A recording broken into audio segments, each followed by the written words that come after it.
네, 함께 성경 말씀 로마서 6장입니다. 성경 로마서 6장. 먼저 5장 20절 말씀부터 제가 읽어드리겠습니다. 246페이지 로마서 5장 20절 말씀부터 보시겠습니다.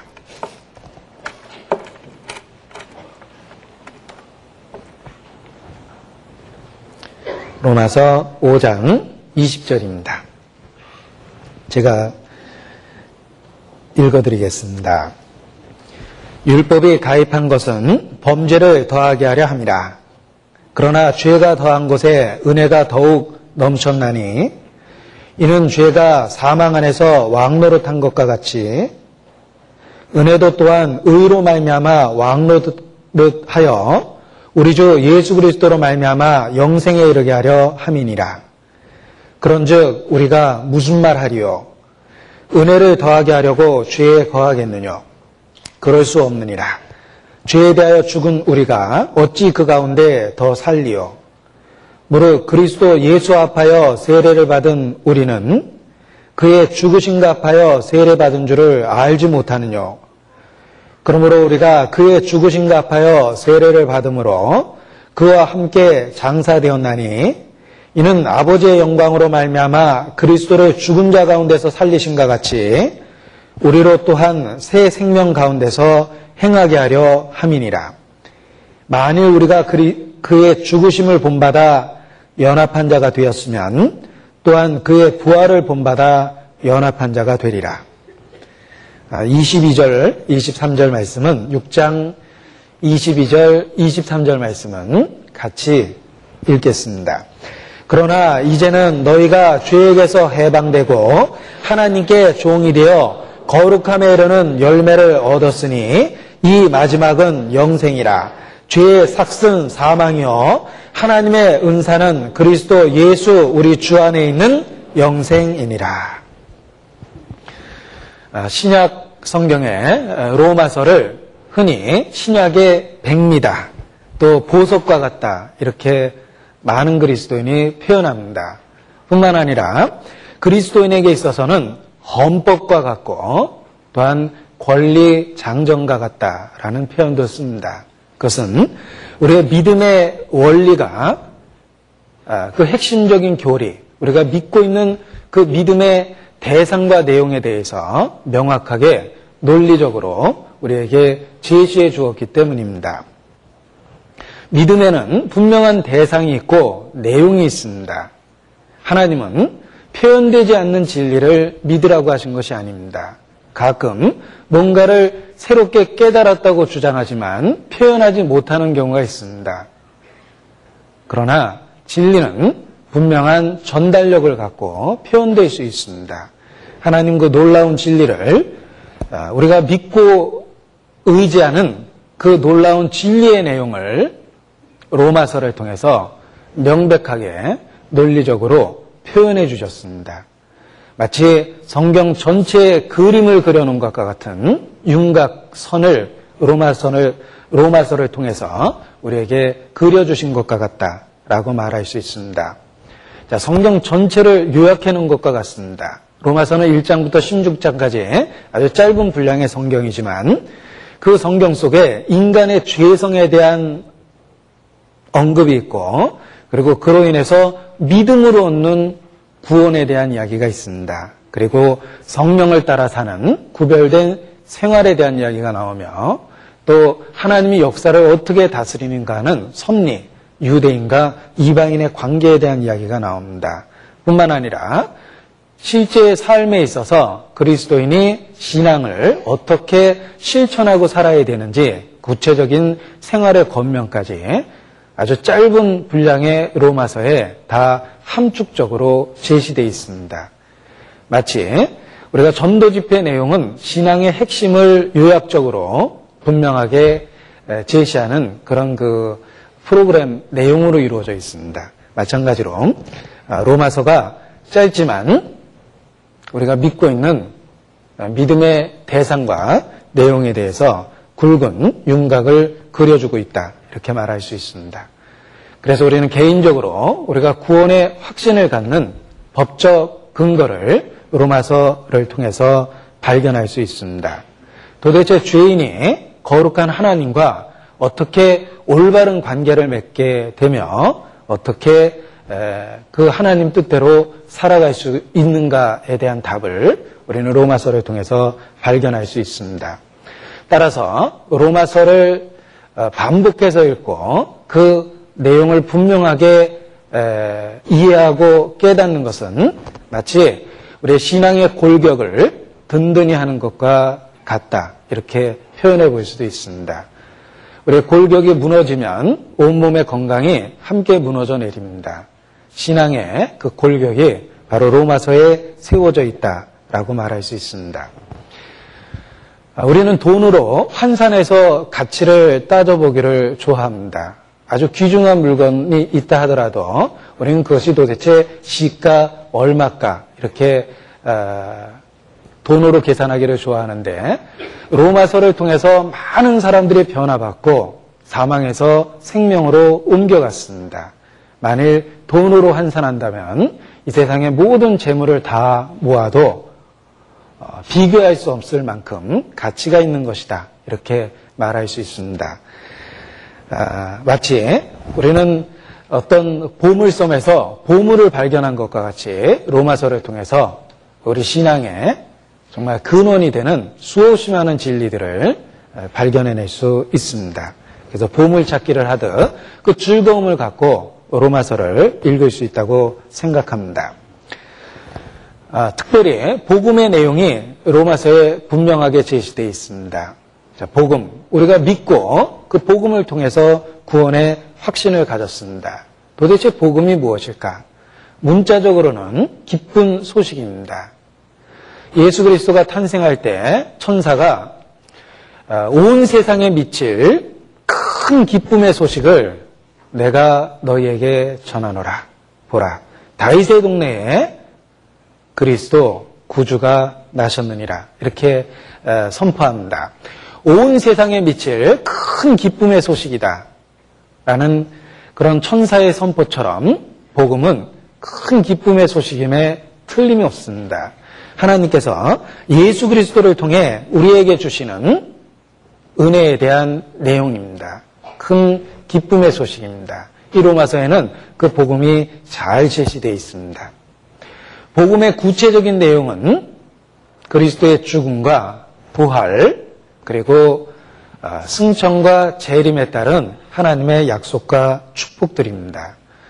우리는 그와 같은 그리스도의 사역을 통해서 속죄의 확신을 얻고 하나님의 자녀가 된다라는 양자됨의 영광을 얻게 됩니다. 그리고 뿐만 아니라 실제 삶에 있어서 죄와의 싸움 속에서 이길 수 있는 그런 그 권능을 부여받게 됩니다. 그리고 뿐만 아니라 장차 오는 그의 나라를 바라보고 역사 속에서 살아갈 수 있도록 이 로마서에 보면 그와 같은 우리에게 주신 복음의 내용이 잘 설명이 되어 있다. 이렇게 말할 수 있습니다. 이 복음을 요약하면 핵심적인 구절 몇 가지로 그 내용을 설명해 볼 수 있습니다. 복음을 요약한 핵심적인 구절, 그러면 제일 먼저 떠오르는 것은 요한복음 3장 16절입니다. 자, 그러나 오늘은 로마서를 보고 있기 때문에 로마서에서 그 복음의 핵심을 제시한 구절을 찾아보도록 하겠습니다. 로마서 5장 8절 말씀입니다. 로마서 5장 8절입니다. 같이 읽겠습니다. 우리가 아직 죄인 되었을 때 그리스도께서 우리를 위하여 죽으심으로 하나님께서 우리에게 대한 자기의 사랑을 확증하셨느니라. 자, 우리는 짧은 문장 속에서 세 가지 주어를 봅니다. 우리라는 말이 있고 그리스도라는 말이 있고 하나님이라는 말이 있습니다. 그리고 각각에 대한 묘사를 살펴볼 때 우리는 그 내용 속에서 복음의 핵심을 파악할 수 있습니다. 우리가 아직 죄인 되었을 때 성경은 의인은 없나니 하나도 없다고 선포하고 있습니다. 우리 안에 하나님을 대적하는 죄성이 있다는 것을 우리는 발견합니다.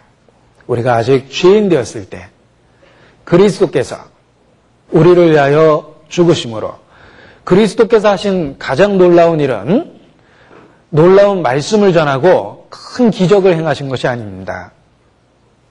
그것은 하나님이신 그리스도에게 있어서는 우리에게 있어서는 놀라운 일이지만 그분에게 있어서는 당연한 일입니다.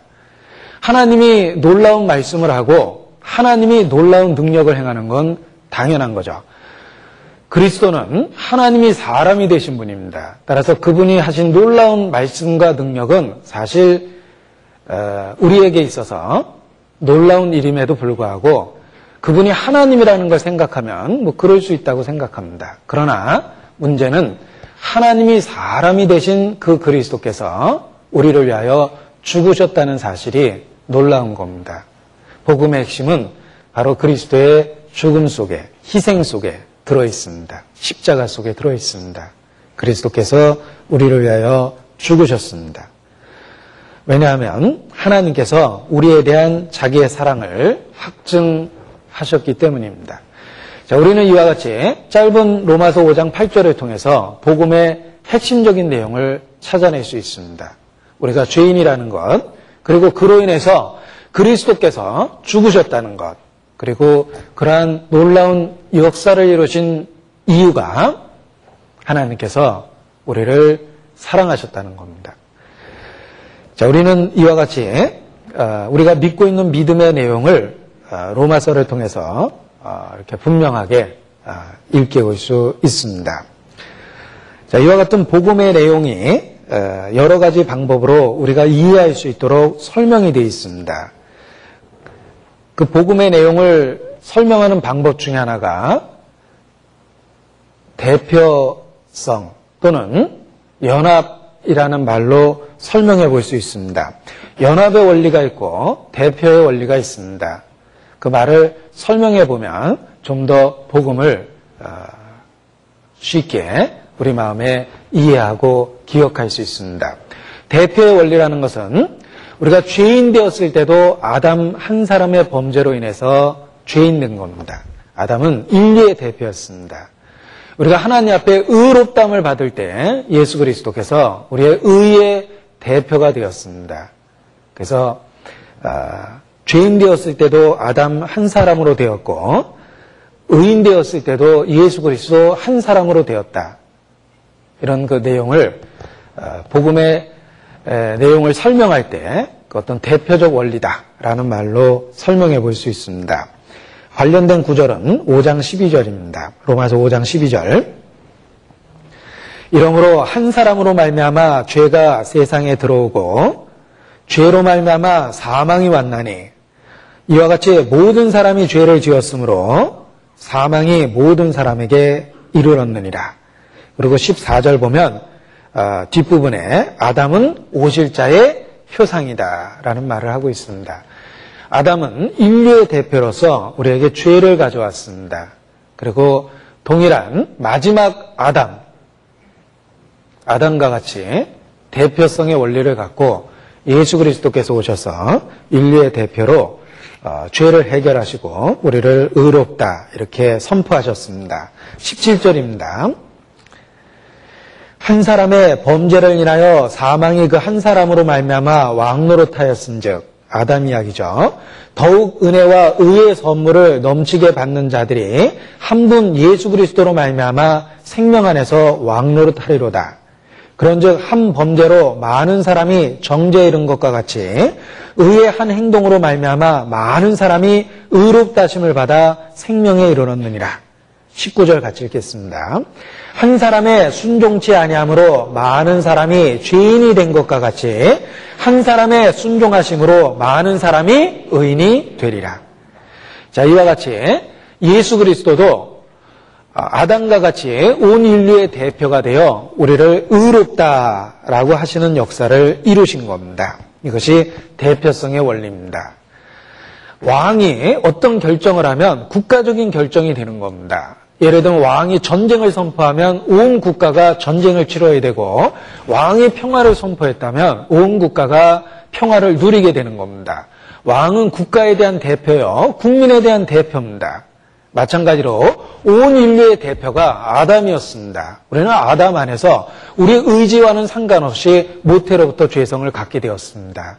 그런데 이제 예수 그리스도 안에서 하나님께서 예수 그리스도를 인류의 대표로 삼으셔서 우리를 하나님 앞에 의롭다 하는 역사를 이루시고 선포하신 겁니다. 이것이 대표성의 원리입니다. 우리는 생활 속에서 많은 비슷한 예를 들어볼 수 있습니다. 예를 들면 비행기를 운전하는 기장은 만일 그 기장이 문제를 일으키면 한 사람의 실수로 온 기내에 있는 사람이 다 죽을 수 있습니다. 자, 그러나 반대로 기내에 어떤 문제가 생겼는데 기장 한 사람의 헌신적인 노력을 통해서 승객들은 그냥 앉아만 있었습니다. 죽을 때도 그냥 앉아만 있어야 되고 살아날 때도 앉아만 있어야 되는데 기장 한 사람에 의해서 또 온 승객이 살아날 수도 있는 겁니다. 이와 같은 사례를 실제의 생활 속에서 얼마든지 들 수 있습니다. 마찬가지로 우리는 우리 의지하고 상관없이 아담 안에서 죄인이 됐습니다. 그리고 이제 우리의 아무런 선행과 상관없이 예수 그리스도 안에서 의롭게 됐다. 이렇게 대표성의 원리를 설명해 볼 수 있는 겁니다. 우리가 꼭 다 이해하지 못한다 하더라도 분명한 건 성경이 그렇게 말씀하고 있기 때문에 우리는 그러한 내용을 받아들일 수 있습니다. 하나님께서 인류를 그와 같은 계획 속에서 인류를 구원하신 겁니다. 자, 어떤 믿는 크리스찬 뱃사공이 있었습니다. 그는 사람들을 강 이편에서 저편으로 실어 날라주면서 그 짧은 시간 동안 그 배에 있는 손님들에게 전도를 했습니다. 그런데 어느 때에 동일하게 전도를 하니까 그 배에 있는 사람들이 다 뱃사공을 공격하기 시작했습니다. 요즘에도 믿는 사람이 있느냐? 그러면서 그가 어리석다는 식으로 공격을 했습니다. 그리고 변론이 붙기를 야, 어떻게 해서 아담 한 사람 때문에 죄인이 되고 또 온 인류가 어떻게 해서 예수 때문에 다 구원을 받냐. 그런 일은 이해할 수 없다라고 뱃사공을 몰아붙였습니다. 그래서 모처럼 용기 있게 전도한 뱃사공이 아주 집단적인 항의를 받고 난처해졌습니다. 그런데 그 뱃사공이 다들 그 뱃사공의 신앙을 공격하고 어리석다고 이야기하니까 아마 화가 났나 봅니다. 갑자기 배에다 막 구멍을 내더래요. 그래서 배에 구멍이 난 곳으로 물이 막 들어왔습니다. 다 죽게 생겼습니다. 그리고 뱃사공이 선언했습니다. 봐라, 구멍은 나 혼자 냈는데 죽을 땐 다 죽게 됐다라고 확실하게 아담의 타락을 입증했습니다. 아담 한 사람이 타락했지만 그 안에서 우리가 다 죽은 거다. 이제 정말 다 죽게 됐습니다. 많은 사람들이 당황했습니다. 근데 뱃사공이 다시 혼자 구멍을 열심히 막기 시작했습니다. 땀을 뻘뻘 흘리고 구멍을 다 막았어요. 그리고 물을 다 퍼냈습니다. 내가 혼자 구멍을 막고 물을 다 퍼냈는데 이제 우리가 여기 있는 사람이 다 살게 됐다. 바로 이것이 예수님이 하신 역할이다. 이렇게 설명을 했답니다. 배에 탄 사람이 결국은 결신을 했는지 모르겠지만 분명한 건 그 원리를 실증적으로 깨달을 기회가 됐을 겁니다. 자, 분명한 건 우리가 다 이해하지 못한다 하더라도 성경이 바로 그 대표성의 원리를 우리에게 계시하고 있다는 겁니다.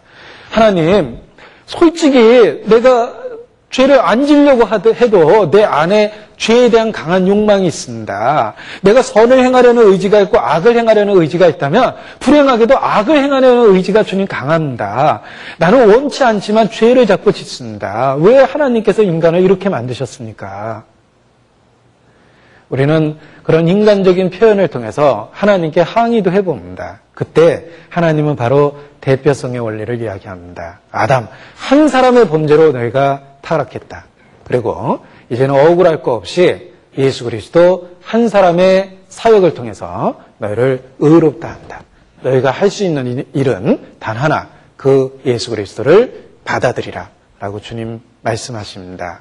그래서 성경은 분명하게 바로 이와 같은 대표성의 원리를 통해서 복음을 우리에게 제시하고 있습니다. 뿐만 아니라 그 복음의 원리를 또 설명하기 위해서 또 하나의 예를 드셨는데 그것이 바로 연합의 원리입니다. 그리스도가 하신 모든 일은 우리를 위한 것이다 라고 선포하시며 그리고 연합이라는 말을 사용하십니다. 자, 이 로마서 6장을 읽다 보면 합하여라는 말과 함께라는 말과 연합한다라는 말이 굉장히 반복되고 있다는 것을 알 수 있습니다. 예를 들면 3절, 6장 3절. 그리스도 예수와 합하여 세례를 받은 우리는 그의 죽으심과 합하여 세례받은 줄을 알지 못하느냐. 4절. 그러므로 우리가 그의 죽으심과 합하여 세례를 받음으로 그와 함께 장사되었나니. 그리고 5절. 만일 우리가 그의 죽으심을 본받아 연합한 자가 되었으면 또한 그의 부활을 본받아 연합한 자가 되리라. 6절. 우리가 알거니와 우리 옛사람이 예수와 함께 십자가에 못 박힌 것은. 8절. 만일 우리가 그리스도와 함께 죽었으면 또한 그와 함께 살 줄을 믿노니. 자, 반복적인 그 표현을 금방 찾아볼 수 있습니다. 그것은 합하여라는 말과 함께라는 말과 연합한다라는 그런 동일한 어휘가 반복되고 있는 겁니다. 하나님은 이와 같은 반복성을 통해서 우리 마음에 확실하게 인식시킵니다. 그리스도의 죽음은 우리를 위한 것이며 그리스도의 고난과 죽음 속에 우리의 운명이 들어가 있다라고 말합니다. 그것이 합하여입니다. 우리가 복음을 깨달을 때 바로 그것을 깨달은 겁니다. 그리스도의 고난과 죽음이 나를 위한 것이며 그가 고난받고 죽임을 당할 때 내가 받아야 될 고난을 대신 당한 거구나. 그가 죽을 때 내가 함께 죽은 것이구나. 그가 부활하실 때 하나님은 내 운명을 함께 일으키셨다. 그리고 그가 승천할 때 나의 신분과 지위를 높이셨고 그가 재림하실 때 나와 함께 가시려고 동행하시려고 나를 영원한 곳으로 데려가시기 위해서 나와 함께 그곳에 가시려고 오시는구나 라는 걸 깨닫게 됩니다.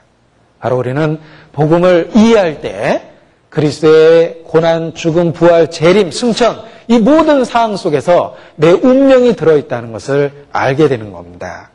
부부가 그러합니다. 남편이 파산하면 아내는 자기가 망했다는 걸 함께 느낍니다. 남편이 이번에 로또가 됐다면 자기가 부자가 됐다고 아내도 함께 느낍니다. 물론 법적인 문제가 있는 부부는 남편이 로또에 합격됐다 그러면 넌 좋겠다 그럴 수도 있겠지만 사실은 함께 좋아합니다. 우리가 로또가 됐다라고 생각하겠죠. 운명이 묶여져 있기 때문입니다. 그리스도와 우리는 묶여져 있는 겁니다. 그것이 연합의 원리며 합하여라는 말이며 함께라는 말입니다. 우리가 복음을 깨달을 때 그걸 발견한 거예요. 골로새서입니다. 자, 로마서 6장에 표시하겠습니다. 골로새서 2장 12절입니다. 골로새서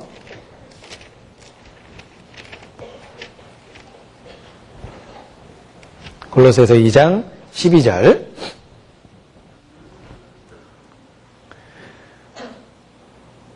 자, 함께라는 말, 그리스도와 함께, 주와 함께라는 말을 눈여겨보십시오.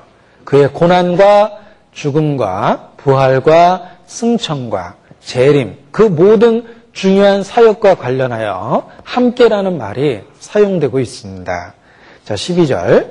너희가 세례로 그리스도와 함께 장사한 바 되고 또한 죽은 자들 가운데서 그를 일으키신 하나님의 역사를 믿음으로 말미암아 그 안에서 함께 일으키심을 받았느니라. 그러니까 그리스도의 죽음과 함께 되었고 그리스도가 일으키심을 받을 때 함께 일으킴을 받았다. 자, 뿐만 아니라 3장 1절입니다. 그러므로 너희가 그리스도와 함께 다시 살리심을 받았으면 위의 것을 찾으라. 거기는 그리스도께서 하나님 우편에 앉아 계시느니라. 위의 것을 생각하고 땅의 것을 생각지 말라. 이는 너희가 죽었고 너희 생명이 그리스도와 함께 하나님 안에 감추었음이라. 우리 생명이신 그리스도께서 나타나실 그때에 너희도 그와 함께 영광 중에 나타나리라. 자, 이와 같이 그리스도와 함께라는 말이 그 중요한 그리스도의 사역과 관련해서 반복적으로 표현되어 있습니다. 이것이 연합의 원리입니다. 우리는 그리스도의 그 모든 사역 속에서 나를 위한 것, 내 운명이 함께 묶여 있다는 것을 발견하게 되는 겁니다. 우리가 구원받을 때 이와 같이 그리스도께서 온 인류를 대표하여 그리고 내 운명과 함께 놀라운 사역을 이루었다는 걸 깨닫게 되는 겁니다. 자, 구원이란 그리스도께서 이루신 놀라운 역사적 사실을 개인화시키는 겁니다. 그리스도께서 이루신 그 역사적 사실이 성령에 의해서 우리에게 개인화됩니다. 어떻게 그것이 내게 믿어졌는지 모르겠지만 분명한 건 그리스도의 죽음과 부활을 통해서 나의 모든 것이 바뀌어졌다는 것을 알게 되었습니다.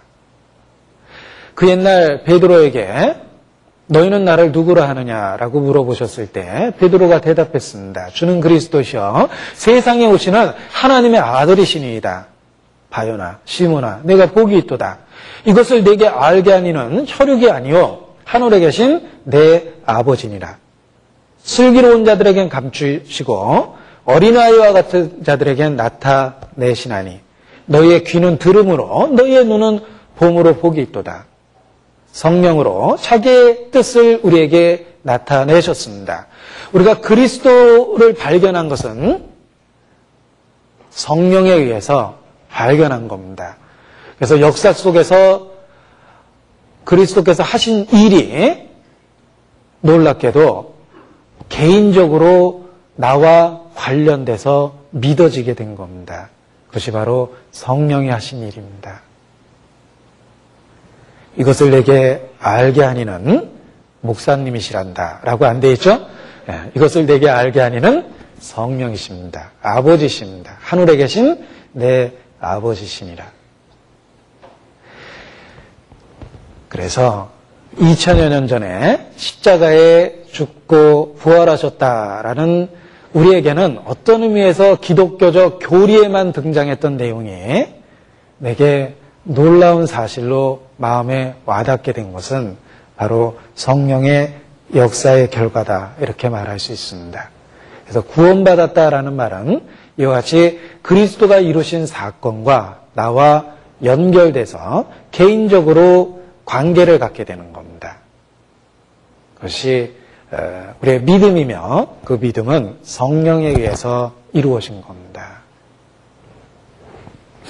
갈라디아서 2장입니다. 갈라디아서 2장 20절. 그래서 찬송에도 왜 내게 성령 주셔서 내 마음을 감동해 주 예수 믿게 하는지 난 알 수 없도다 라고 되어 있습니다. 성령에 의해서 주 예수가 믿어진 거죠. 갈라디아서 2장 20절입니다.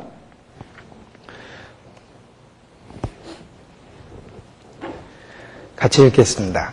내가 그리스도와 함께 십자가에 못 박혔나니 그런즉 이제는 내가 산 것이 아니요 오직 내 안에 그리스도께서 사신 것이라. 이제 내가 육체 가운데 사는 것은 나를 사랑하사 나를 위하여 자기 몸을 버리신 하나님의 아들을 믿는 믿음 안에서 사는 것이라. 자, 이게 믿음이 무엇인지 아주 구체적으로 표현되어 있습니다. 나를 사랑하사 나를 위하여 자기 몸을 버리신 하나님의 아들을 믿는 것이 믿음입니다. 우리가 믿습니다라고 이야기할 때 바로 믿음의 내용이 여기 들어있습니다. 나를 사랑하사 지극히 개인화되어 있죠? 나를 사랑하사 나를 위하여 자기 몸을 버리신 그 다음 구절은 정말 놀라운 구절입니다. 하나님의 아들을 믿는 믿음입니다. 천지를 지은 창조주가 사람이 되셨습니다. 아들이죠? 독생자입니다. 그가 나를 사랑하사 나를 위하여 자기 몸을 버리셨습니다. 우리가 믿습니다라고 이야기할 때 이와 같이 그리스도께서 역사적으로 이루신 사실을 개인화시킨 겁니다. 나를 사랑하사 나를 위하여 자기 몸을 버리신 하나님의 아들을 믿는 믿음, 그것이 우리의 믿음이며 그 믿음을 성령께서 주신 겁니다. 솔직히 기독교 교리로 그리스도에 대한 이야기는 어려서부터 들었습니다. 상식처럼 알았습니다. 예수께서 온 세상 죄를 위해서 죽은 사랑의 화신이다. 그건 상식입니다. 그리고 교회 문을 조금만 들락거렸다면 누구든지 교리문답을 할 수 있는 아주 기본적인 내용입니다. 내가 어려서부터 알았던 그 내용 속에 정말 진리가 들어있었고 성령이 오셨을 때 그것이 정말 나를 위한 거라는 게 믿어지는 겁니다. 그래서 우리가 구원의 확신이 생기는 겁니다. 그전에는 예수께서 죽고 부활했다라는 역사적 사실만 알고 있었습니다. 그런데 성령이 그것이 나를 위한 것이라고 분명하게 계시한 겁니다. 내게 성령 주셔서 주 예수 믿게 하신 겁니다. 왜 내 마음을 감동해 주 예수 믿게 하는지 다 이해할 수는 없지만 분명한 건 성령께서 믿어지게 하셨다. 이렇게 말할 수 있습니다. 우리가 살고 있는 시대는 아주 혼란한 시대입니다. 예수께서 경고하셨습니다. 불법이 성할 것이다. 많은 사람의 사랑이 식어질 것이다. 많은 사람이 내 이름으로 와서 너희를 혼란하게 할 것이다. 그러나 예수께서 경고하셨습니다. 그들이 할 수만 있다면 기적과 이적을 행하여 택하신 자도 미혹하게 할 것이다. 예수께서 마지막 한 주를 제자들과 보내면서 하셨던 말씀 중에 들어있는 내용을 제가 이야기한 겁니다. 여러분, 사람이 죽기 전에 하는 이야기 속에 많은 진실이 들어있습니다. 예수님은 죽음을 눈앞에 두고 있고 이제 일주일도 안 돼서 십자가에 못 박힐 거라는 거 잘 아십니다. 그들에게 마지막 강론을 하셨습니다. 마지막 때에 대한 이야기를 하셨는데 그때 그들에게 미혹받지 말 것을 그렇게 간절하게 경고하셨습니다. 우리는 혼란한 시대에 살고 있습니다. 이런 혼란한 시대에 우리가 주님을 부끄러움 없이 만나기 위해서 핵심을 붙잡아야 된다라는 것을 강조하고 싶습니다. 무엇이 진리입니까?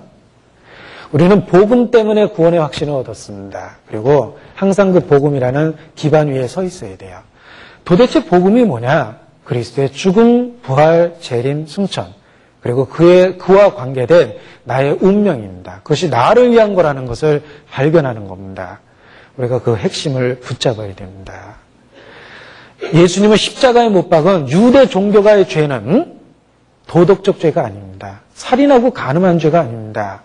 그들은 핵심적인 진리를 작게 만들었어요. 그것이 유대 종교가의 죄입니다. 이 독사의 자식들아라고 엄하게 책망을 받은 죄입니다. 너희가 박하와 회양과 근처에 11조는 들이대. 아주 사소한 계명들입니다.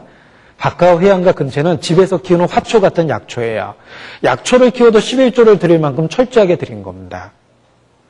그런데 아주 큰 잘못을 범했습니다. 너희가 율법에 더 중한 바 의와 인과 신은 버렸도다. 어리석도다. 약대는 삼키고 하루살이는 걸러냈다. 소경된 인도자요. 크게 책망하셨습니다.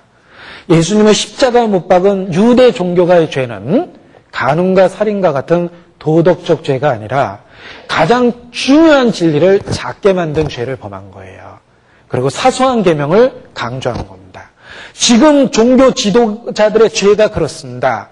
그들은 성경을 선포하지만 성경에 있는 작은 부분을 크게 가리킵니다. 그리고 가장 중요한 부분을 아주 작게 가리킵니다.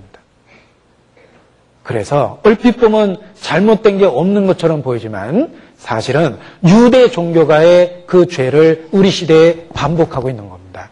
만일 예수께서 우리 시대에 초림했다면 그 사람들은 틀림없이 또다시 예수님을 십자가에 못 박을 겁니다.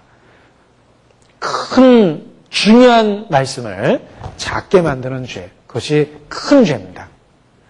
우리는 핵심을 붙잡고 주님 오시는 날까지 핵심을 유지하는 것이 필요합니다. 진리는 단순합니다. 청교도들은 진리는 simple, 단순하고 easy, 쉽다 이렇게 얘기합니다. 그런데 불행하게도 우리 시대는 진리를 복잡하게 만들고 그리고 어렵게 만듭니다. 우리가 변화받은 분명한 핵심적 진리는 복음이며 그 복음은 그리스도의 죽음과 부활과 관련된 것들입니다. 그것이 나를 위한 것이라는 걸 믿는 것이 진정한 믿음입니다. 고린도전서 2장 같이 보시겠습니다.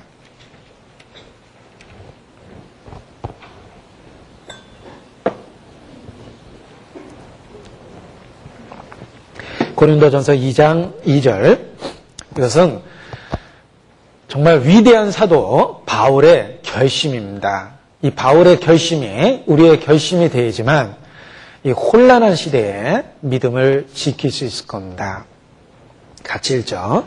내가 너희 중에서 예수 그리스도와 그의 십자가에 못 박으신 것 외에는 아무것도 알지 아니하기로 작정하였습니다. 내가 작정하였습니다. 굳게 결심했습니다. 예수 그리스도와 그의 십자가에 못 박힌 것 외에는 아무것도 알지 아니하기로 작정했다. 우리는 예수 그리스도를 믿습니다. 그렇다면 그 뒷부분도 분명하게 붙잡고 있어야 돼요. 그의 십자가에 못 박힌 겁니다. 가장 중요한 진리는 십자가 속에 있고 그 십자가 속에 하나님의 놀라운 사랑이 들어있습니다. 하나님의 놀라운 약속과 축복이 들어있습니다. 복음입니다. 온 세상에 미칠 큰 기쁨의 소식입니다. 우리 시대에 우리에게도 이와 같은 개인적인 작정이 필요하다. 내가 예수 그리스도와 예수님을 믿습니까? 무엇을 믿습니까? 그의 십자가에 못 박힌 겁니다. 보라, 하나님의 어린 양이로다. 그래서 요한계시록에 나타난 예수님은 다 어린 양입니다. 우리가 천국에서 예수님을 보려면 어린 양이신 예수님을 믿어야지만 천국에서 그 어린 양 예수 그리스도를 만날 수 있는 겁니다. 불행하게도 많은 사람들이 예수님 믿는다라고 말은 하고 있지만 자기를 도와주는 개인적 수호신 또는 능력을 행하는 분, 이런 역사적 위인, 존경받을 만한 인물, 이런 정도로 생각한다는 건 그건 복음을 짓밟는 가장 무서운 죄라고 생각합니다. 핵심이 무엇인지 우리가 복음의 원리를 잘 알고 개인적으로 그 가운데 굳게 서 있는 것이 이 마지막 때에 분명하게 필요한 중요한 사실이라고 말할 수 있습니다. 자, 로마서 6장 다시 보겠습니다. 자, 로마서 6장 바로 앞에 5장 20절에 보면 죄가 더한 곳에 은혜가 더욱 넘쳤다라는 말이 있습니다. 자, 우리가 구원받기 전에 많은 죄를 짓고 살았습니다. 그리고 구원받을 때 그 많은 죄가 사함을 받았다는 걸 깨닫고 하나님의 사랑을 깨달았습니다. 많이 사함받은 자가 많이 사랑하느니라. 자, 그런데 문제가 생겼습니다. 과거에 구원받기 전에 과거에 죄를 많이 져서 하나님의 은혜가 더 풍성했다면 지금도 그렇지 않겠느냐, 이런 그 생각을 하게 된 겁니다. 지금도 우리가 죄를 많이 지면 오히려 하나님의 은혜가 더 풍성해질 수 있지 않겠느냐. 그러니까 그리스도인이 죄를 질 수도 있지 않겠느냐, 이런 그 질문이 생긴 겁니다. 그것이 이제 6장 1절에 나오죠. 그런즉 우리가 무슨 말 하리요? 은혜를 더하게 하려고 죄에 거하겠느냐? 라고 이렇게 그런 그 의문이 생긴 겁니다. 구원받은 이후에 그리스도인들이 죄를 지어도 되겠느냐? 죄를 지을 수 있는가? 또는 복음을 믿고 구원받은 사람이 계속해서 죄를 짓고 살아도 하나님의 은혜가 더욱 풍성해지는 것이 아니냐? 이런 그 엉뚱한 그런 잘못된 견해가 논리적으로는 나올 수 있죠. 죄가 있는 곳에 은혜가 더 넘치니까 논리적으로는 그렇습니다. 지금도 우리가 죄를 더 짓는다면 하나님의 은혜가 더 풍성하지 않겠냐. 그러나 이러한 그 인간적인 추론 속에 큰 잘못이 있다는 것을 바울은 분명하게 지적합니다. 이 로마서 6장은 구원받은 그리스도인이 죄를 지을 수 있는가, 이런 문제를 다루고 있습니다. 따라서 구원받은 우리에게 구원받은 이후 실제의 삶에서 부딪히는 문제다, 이렇게 말할 수도 있습니다. 실제로 만약 잘못된 견해를 갖는다면 하나님 앞에 영영 그 잘못된 신앙을 갖게 됩니다. 믿음과 착한 양심을 가지라. 어떤 이가 그 착한 양심을 버렸고 믿음에 관하여는 파선하였느니라. 이런 말씀이 있습니다. 착한 양심을 버리면 믿음에 관하여 파선합니다. 구원받은 이후에 죄를 지을 수가 없는 거죠, 사실은. 그런데 인간적 논리적인 추론이 마치 죄를 져도 되는 것처럼 만들어버린 겁니다. 그리고 혹 그렇게 직접적으로 얘기하지 않는다 하더라도 혹시 마음속에 여기 앉아 계신 분 중에도 그와 비슷한 생각을 하는 분이 있을 수 있다는 겁니다. 유다서를 보겠습니다. 유다서 찾겠습니다. 사람 찾으세요? 사람 찾으세요? 유다서 찾겠습니다.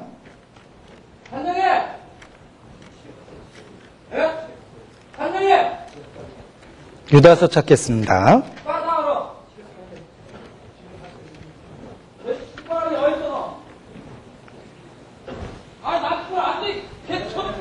유다서 1장 4절입니다.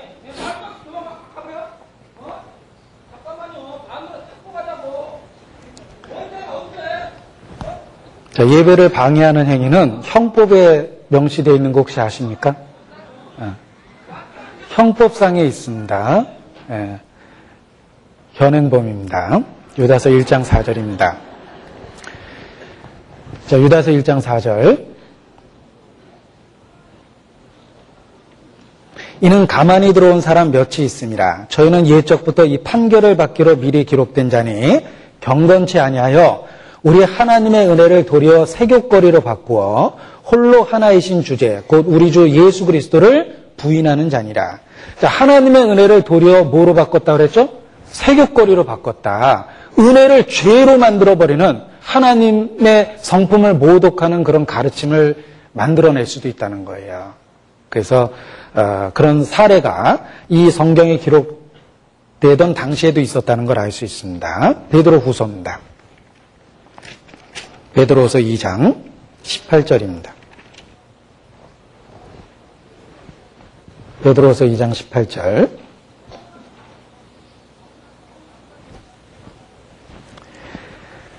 같이 읽죠. 저희가 허탄한 자랑의 말을 토하여 미혹한 데 행하는 사람들에게서 겨우 피한 자들을 음란으로서 육체의 정욕 중에서 유혹하여 육체의 정욕 중에서 유혹하여 그랬습니다. 자, 미혹한 데 행하는 사람들에게서 겨우 피한 자들을 음란으로서 육체의 정욕 중에 유혹했다. 그러니까 그리스도인들에게 죄를 받아들일 수 있는 가르침들을 퍼뜨린 겁니다.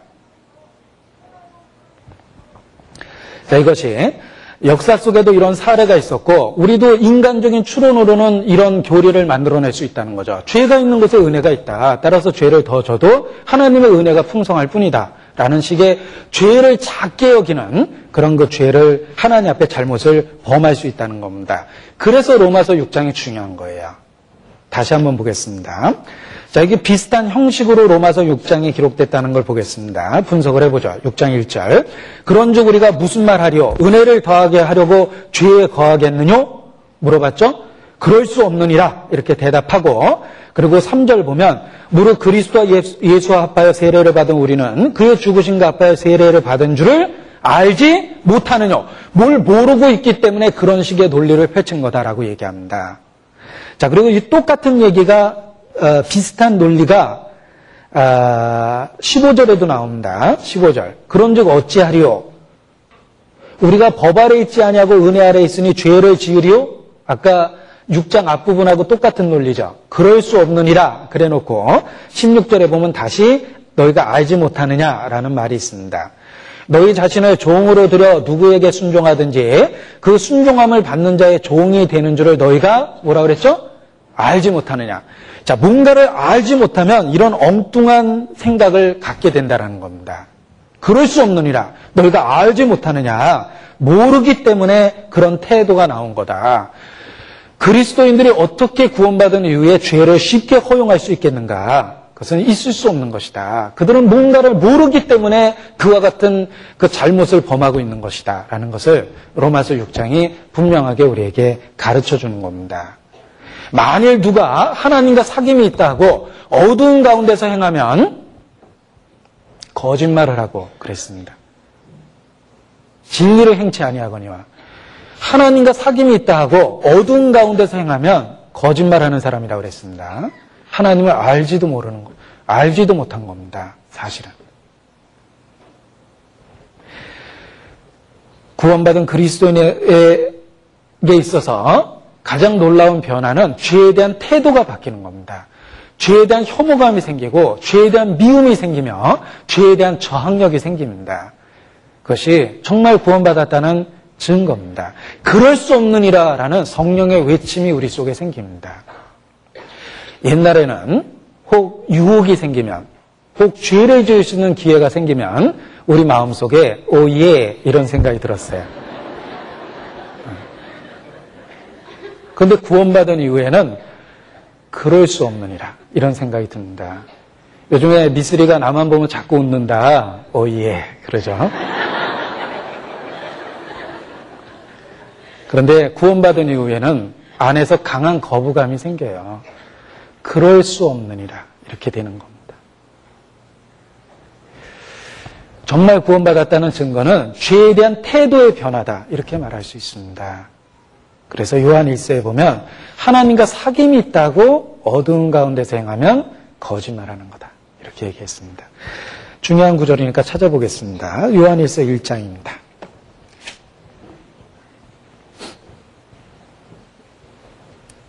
6절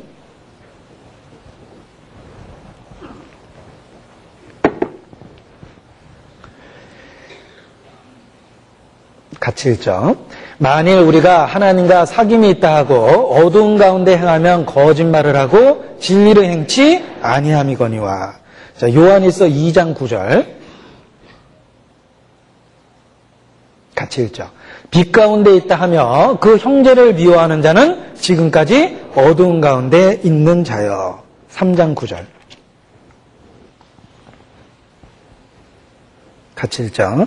하나님께로서 난 자마다 죄를 짓지 아니하나니 이는 하나님의 씨가 그의 속에 거하며 저도 범죄치 못하는 것은 하나님께로서 났습니다.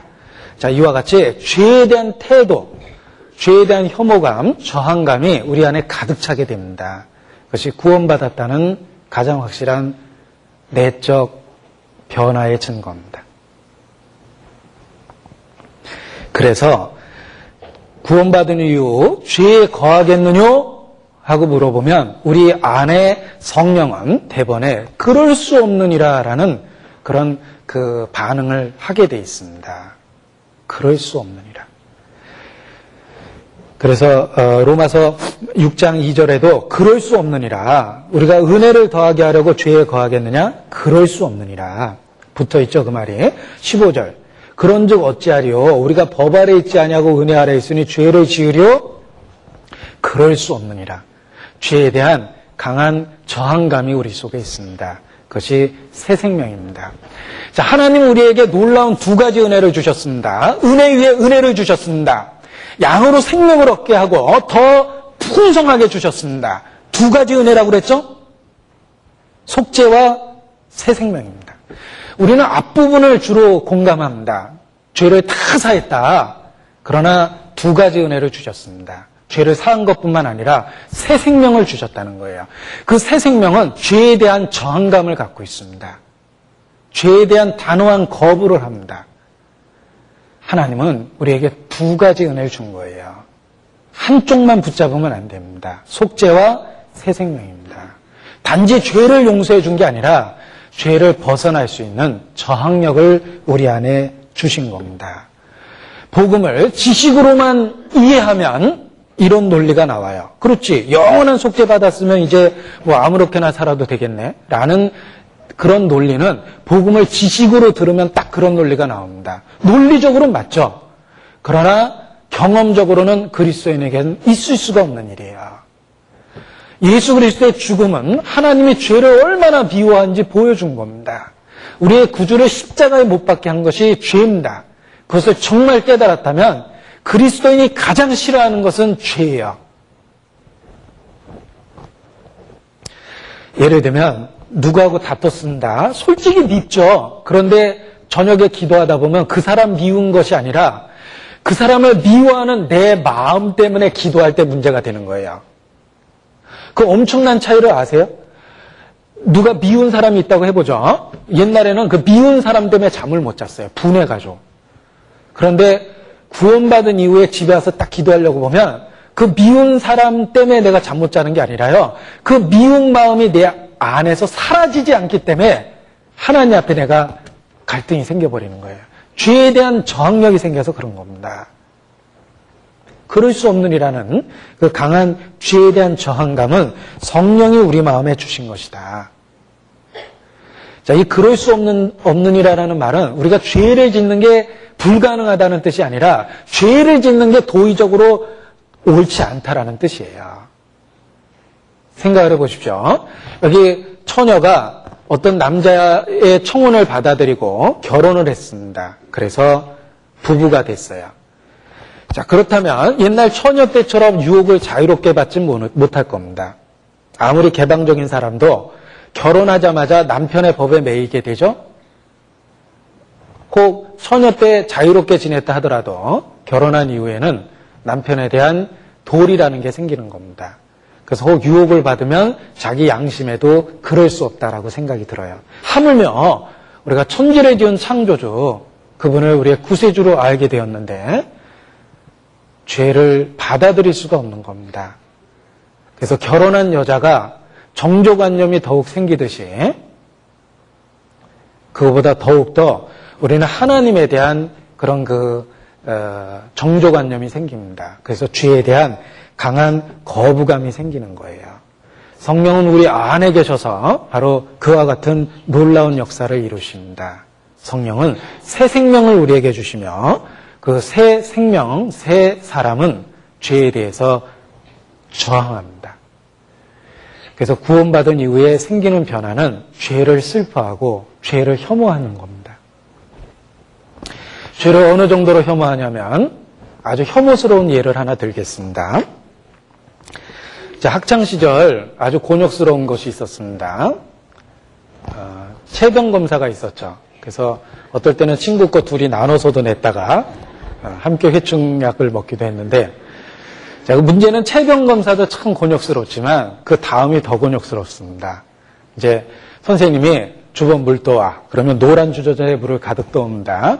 그리고 하나하나 부릅니다. 1번 나와 회충. 그래서 한동안은 또 학교 다니면서 별명이 회충이 됩니다. 자, 그런데 더 충격적인 것은 그 다음날 문제가 있습니다. 약을 이제 억지로 그 앞에서 먹이자, 안 먹을까봐. 그리고 그 다음날 선생님이 이제 조사합니다. 자, 한 마리 손들어. 두 마리 손들어. 세 마리 손들어. 자, 우리 어린 시절 그런 기억은 지금 사라진 지 몇십 년 됐거든요. 그런데 아직까지도 충격적으로 남아있어요. 왜? 너무나 혐오스러운 기억이기 때문에 아마 살아있는 동안은 절대 못 잊어버릴 것 같아요.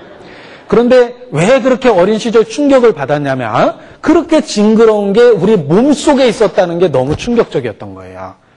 바깥에서는 더 징그러운 거 많이 보죠. 그런데 왜 우리에게 그렇게 마음에 남을 만큼 충격적이냐? 그 징그러운 것이 우리 속에 있었다는 것이 그게 이제 충격적인 거예요.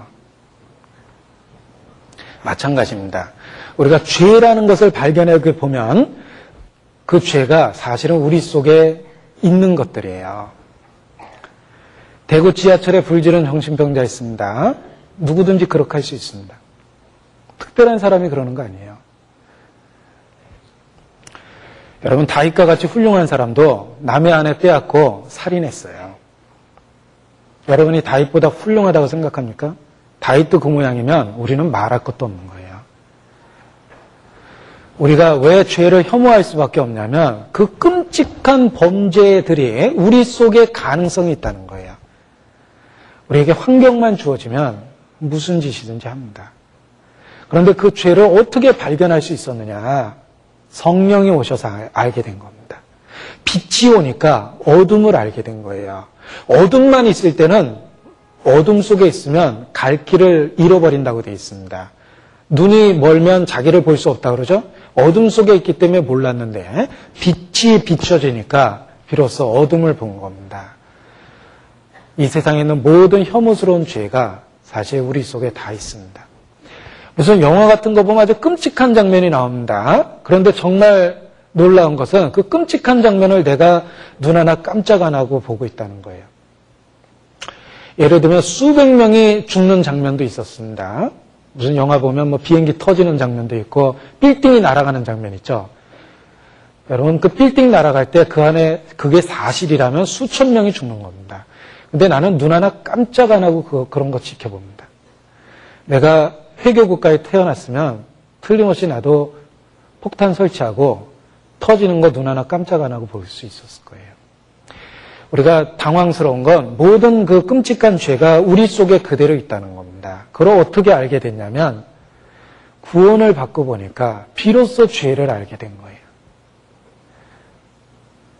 빛이 있으니까 어둠을 보는 겁니다. 빛이 밝아지니까 어둠이 더 잘 보이는 거예요. 그래서 구원받은 이후에 가장 분명한 특징 중에 하나는 죄에 대한 자각이 늘었다는 거예요. 예전에는 10개 볼 수 있었던 죄가 시간이 경과하니까 100개가 되고 시간이 경과하니까 1000개가 되고 셀 수 없는 죄를 보게 됩니다. 그런데 정말 하나님의 기적은 죄를 발견하기는 많이 발견하는데 범죄는 없어졌다는 거예요. 우리는 죄를 지을 수 있는 가능성을 보고 죄를 죄로서 인식하니까 범죄가 없어지는 겁니다. 그것이 이제 구원받은 이후에 변화다라고 말할 수 있어요. 로마서 6장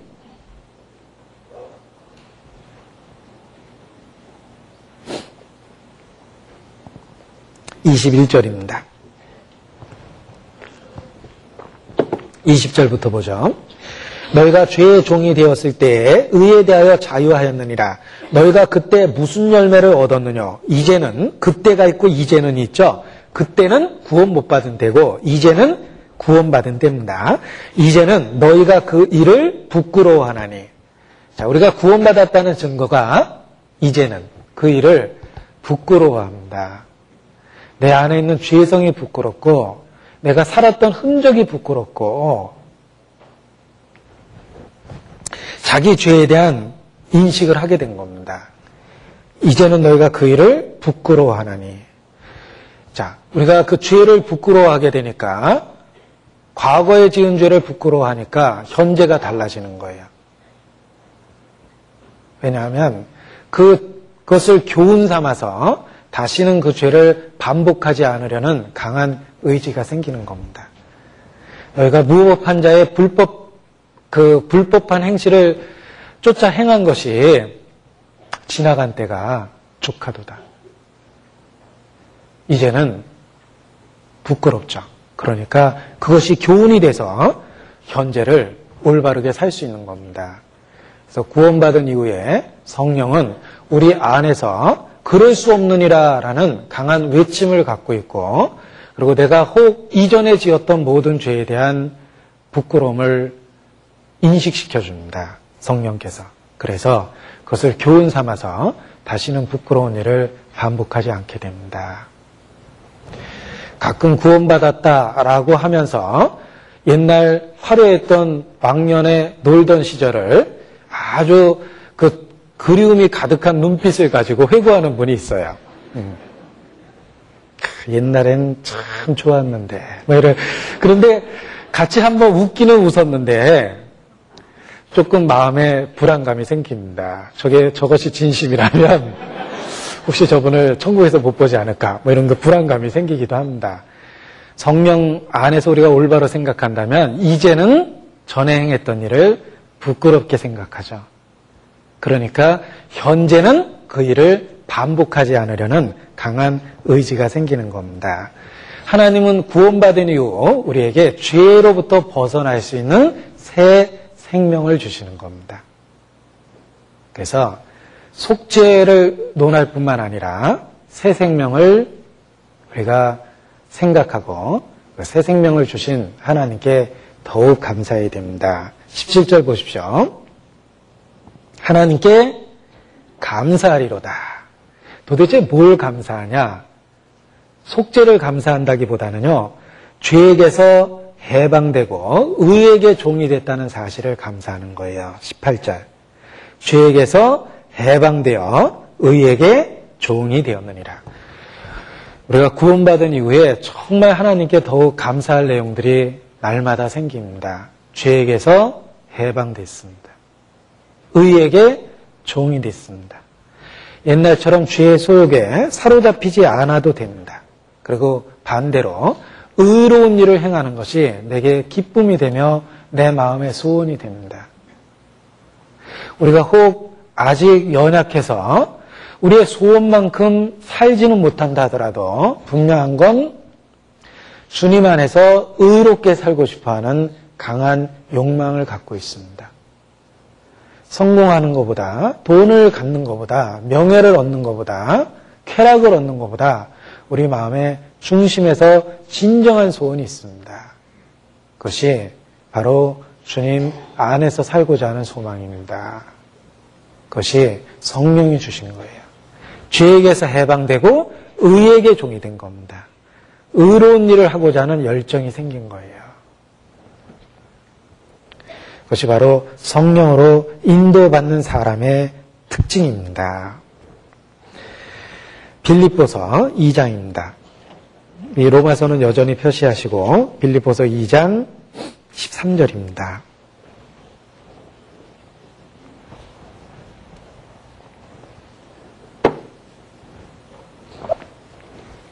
빌립보서 2장 13절 같이 읽죠. 너희 안에서 행하시는 이는 하나님이시니 자기의 기쁘신 뜻을 위하여 너희로 소원을 두고 행하게 하시나니. 자, 너희 안에서죠. 우리 속에 전혀 다른 새 생명이 있습니다. 새 사람이 있습니다. 옛날 같으면 생각지 않은 생각을 제가 하고 삽니다. 누구든지 그리스도인이라면. 너희로 소원을 두고 행하게 하십니다. 우리 속에 계시는 성령입니다. 그래서 하나님께 감사하리로다. 우리도 그런 그 마음에서 나오는 그 진정한 찬송이 나오는 거예요. 하나님께 감사하리로다. 왜? 이제는 우리가 부끄럽게 생각하는 죄에게서 해방돼서 의에게 종이 되었기 때문입니다. 자, 그런데 이러한 놀라운 그 구원받은 이후에 새 생명 속에서 살아가는 그 축복이 알아야지만 생기는 거예요. 그걸 알지 못하면 혹시 마음의 기준을 잘못 잡았기 때문에 죄를 지을 수도 있는 겁니다. 그래서 알지 못하느뇨? 이렇게 바울이 2번이나 선언한 겁니다. 알아야 된다는 거죠. 성경에서 말하는 죄 중에 무지는 큰 죄입니다. 더더욱 고의적인 무지는 하나님 앞에 용서받을 수 없는 죄예요. 우리 주 예수께서 하늘로부터 불꽃 중에 천사들과 함께 나타나실 때 하나님을 모르는 자들과 우리 주 예수의 복음에 복종치 않는 자들에게 형벌하실 줄 알라. 하나님을 모르는 자들을 형벌하신다고 그랬죠? 무지는 형벌받을 죄예요. 모르는 게 죄예요. 게다가 고의적인 무지 있죠. 알고 싶지 않아 이런 거. 그건 더 큰 죄예요. 불행하게도 우리가 순종하기 위해서 필요한 지식을 모르면 그게 죄라는 거 아셔야 돼요. 알지 못하느냐? 알지 못하면 죄예요. 게다가 고의적으로 무지 상태에 있으면 더욱더 큰 죄가 되는 겁니다. 알아야 됩니다. 알아야지만 죄를 안 질 수 있는 거예요. 새 생명 가운데서 살 수 있는 겁니다. 알지 못하느냐? 고린도전서 6장입니다. 고린도전서 6장 19절. 여기도 마찬가지예요. 고린도전서 6장 19절입니다.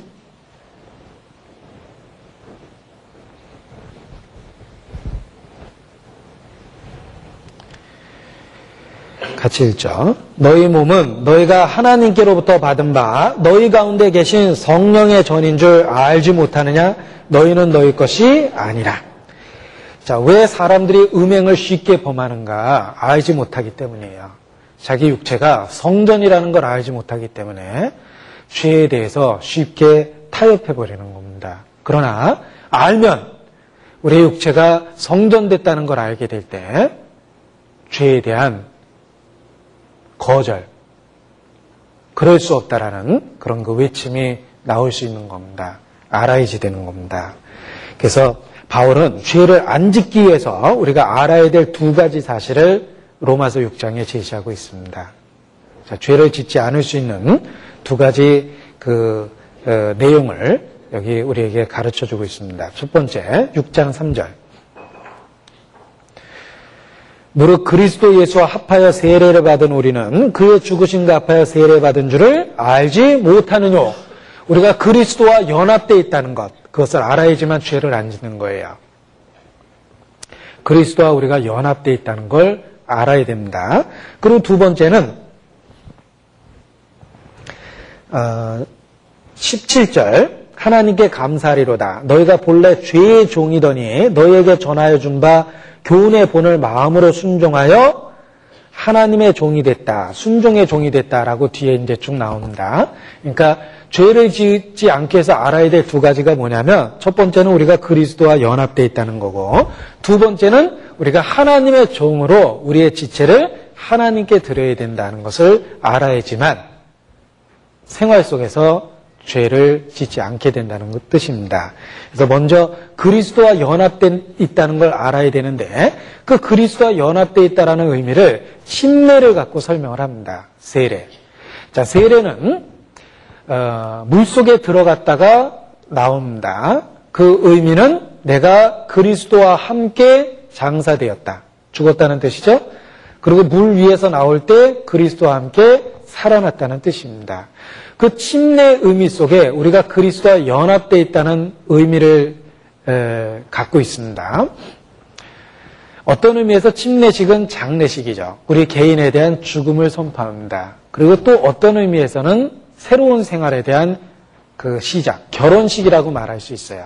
내 자신에 대한 죽음이요, 그리스도와 함께 사는 삶의 시작입니다. 그것이 세례라는 그 의식을 통해서 표현이 되는 겁니다.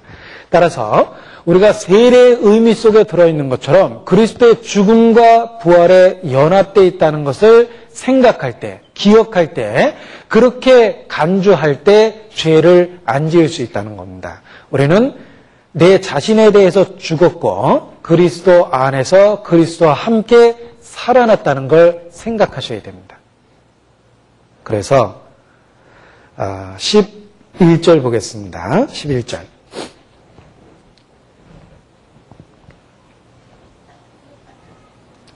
같이 읽죠.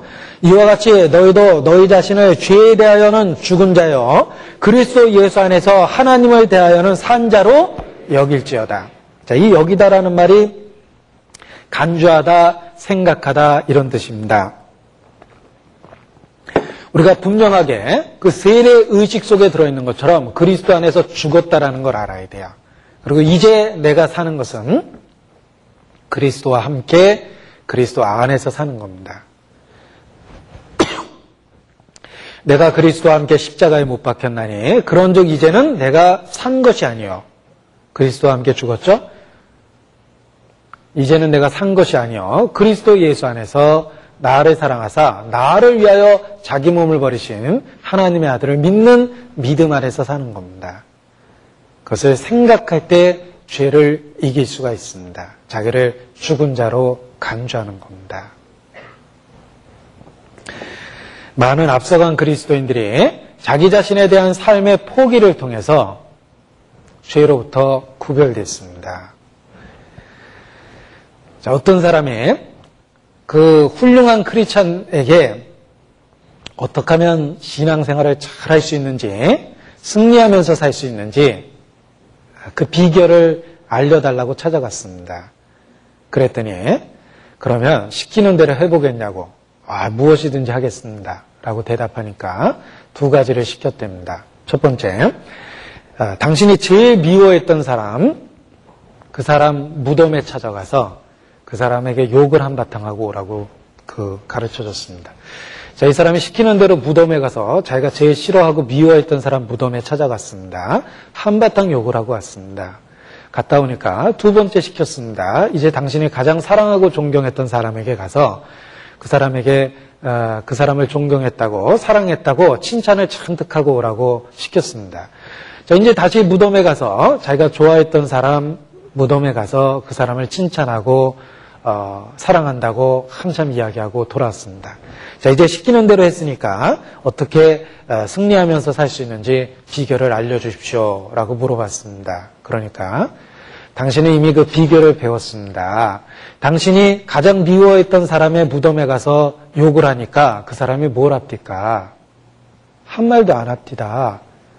누가 당신에게 욕을 하고 비난해도 당신 자신을 죽은 자처럼 여기십시오. 그리고 당신이 가장 좋아했던 사람, 사랑했던 사람 무덤에 가서 칭찬을 하니까 그 사람이 뭘 합니까? 죽은 사람이 아무 말도 안 합니다. 혹 당신이 누가 당신을 칭찬한다 하더라도 당신을 죽은 자처럼 그렇게 여기십시오. 사람이 평가는 그 평가에 민감하게 반응하지 마십시오. 칭찬하든 비난하든 하나님의 뜻 안에서 살겠다고 생각하고 자기를 그와 같이 죽은 자로 여기십시오 라고 이렇게 조언을 해줬답니다. 자, 이 예화 속에 정말 신앙생활의 비결이 들어있습니다. 자기를 죽은 자로 여기는 겁니다. 사람이 칭찬해도 의미가 없고 사람에게 칭찬받는 건 하나님께 미움받는 거라고 그랬거든요. 사람이 비난해도 별 의미가 없는 겁니다. 내가 사람들에게 좋게 하랴 하나님께 좋게 하랴. 내가 지금까지 사람의 기쁨을 구하였다면 그리스도의 종이 아니니라. 바울도 그렇게 얘기합니다.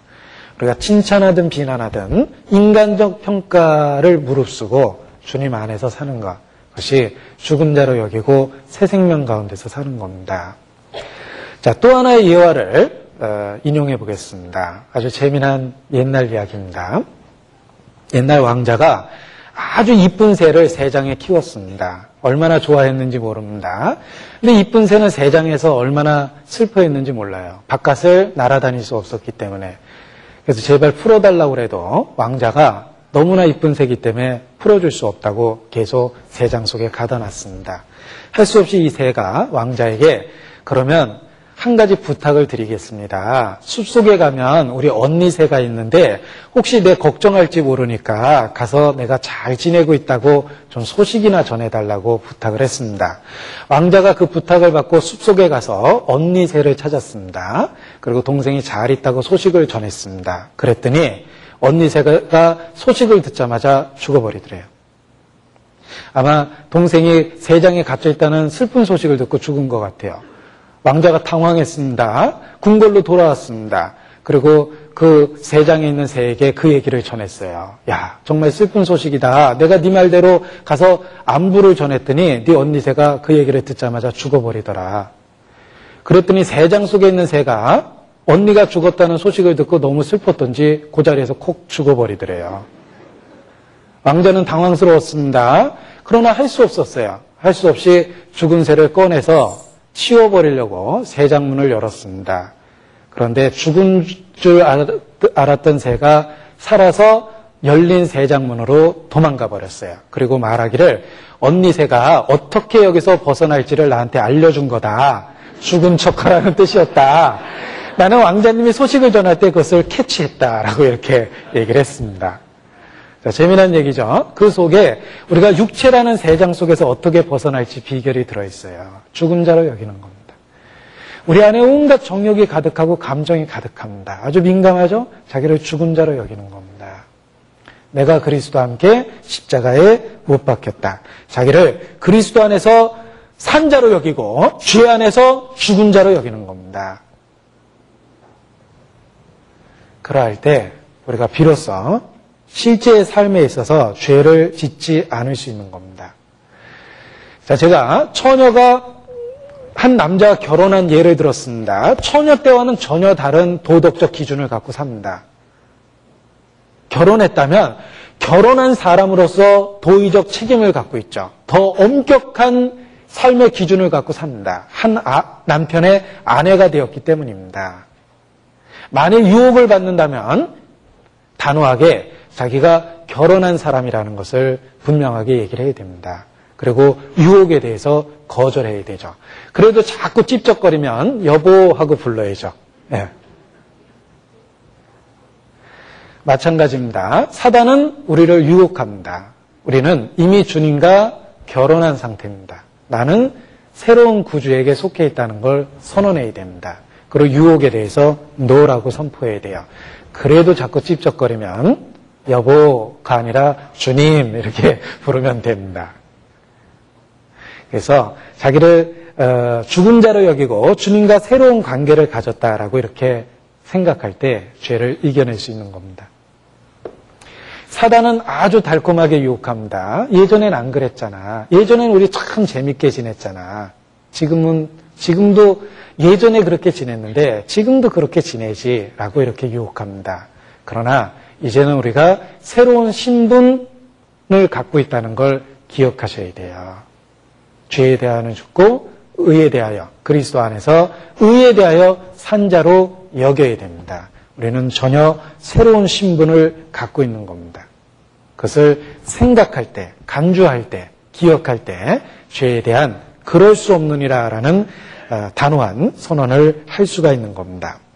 자, 그리고 두 번째, 죄를 이길 수 있는 방법이 제시가 되어 있습니다. 그것은 바로 우리의 지체를 하나님의 종으로 드리는 겁니다. 16절 같이 읽죠.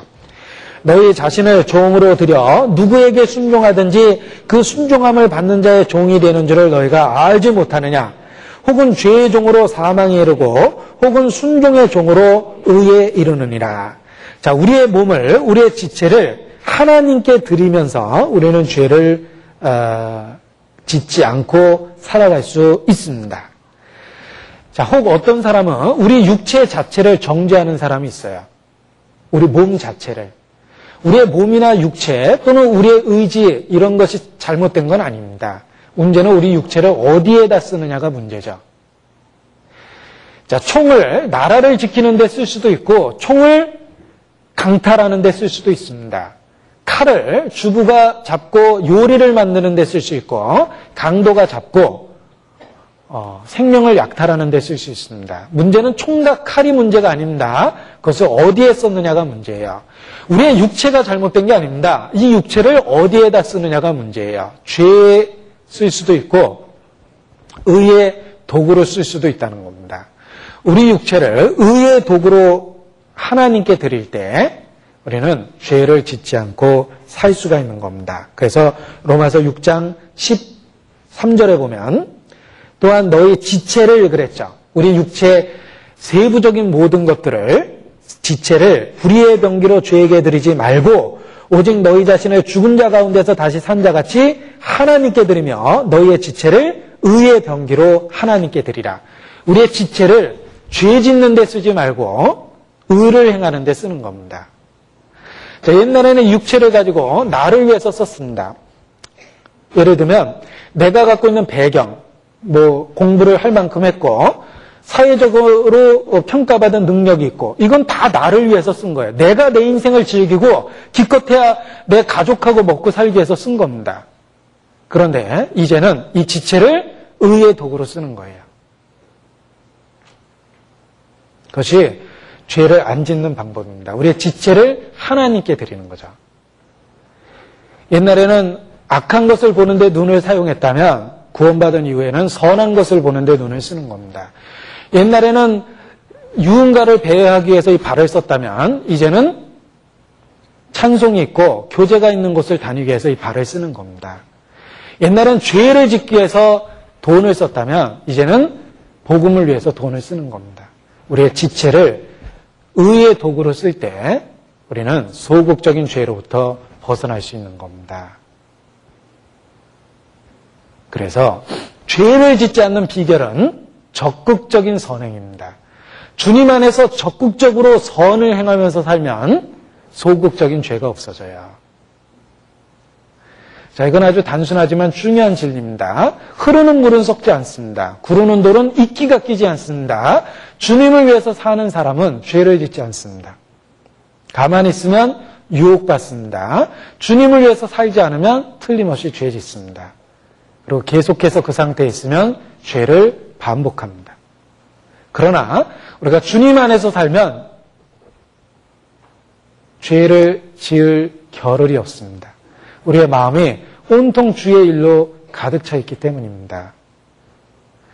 저는 제가 전도인이 돼서 하나님께 감사한 거, 제일 감사한 거 딱 하나 있습니다. 내가 하는 일이 죄를 막아주고 있다는 걸 알았어요. 늘 성경 보고, 늘 형제 자매 안에 있고, 늘 교회 가운데 있고, 내가 하는 인간관계는 거의 대부분 교회에 있는 분들입니다. 제가 교회 일 하기 전까지는 친구가 참 많았어요. 예를 들면 동네 동창도 있었고, 초등학교 동창부터 해가지고 중학교 동창, 고등학교 동창, 대학교 동창, 군대 친구들, 뭐 이렇게 해가지고 주변에 여러 사람들이 많았습니다. 그런데 구원받은 이후에 그런 인맥이 없어졌어요. 그리고 유일하게 교회에 계신 분들이 아는 분이 다 됐습니다. 그런데 그 환경이 나를 보호해주고 있다는 것을 어느 순간 깨달았습니다. 저는 하나님 앞에 우리 형제자매님들에 비하면 특별한 은혜를 갖고 있다고 생각해요. 왜냐하면 환경적으로 죄를 지을 수 있는 환경이 많이 차단되어 있기 때문입니다. 그것이 제가 갖고 있는 장점입니다. 마찬가지로 우리가 환경적으로 주님을 가까이 하고 주님과 관계된 것을 갖고 있다면 죄가 없어집니다. 그래서 적극적인 의의 종이 될 때 죄를 안 짓게 된다. 이렇게 말할 수 있는 겁니다. 갈라디아서 5장입니다.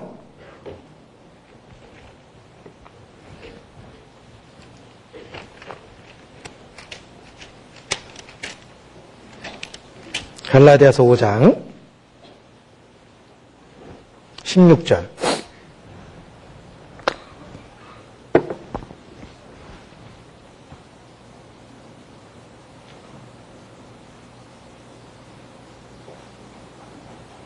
갈라디아서 5장 16절 같이 읽죠.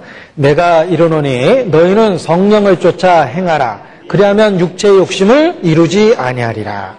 자, 그리하면 육체의 욕심을 이루지 아니하리라. 요 뒷부분만 읽으면 상당히 우리가 바라는 상태잖아요. 응? 우리가 정말 마음으로부터 이렇게 되고 싶은 마음이 있습니다.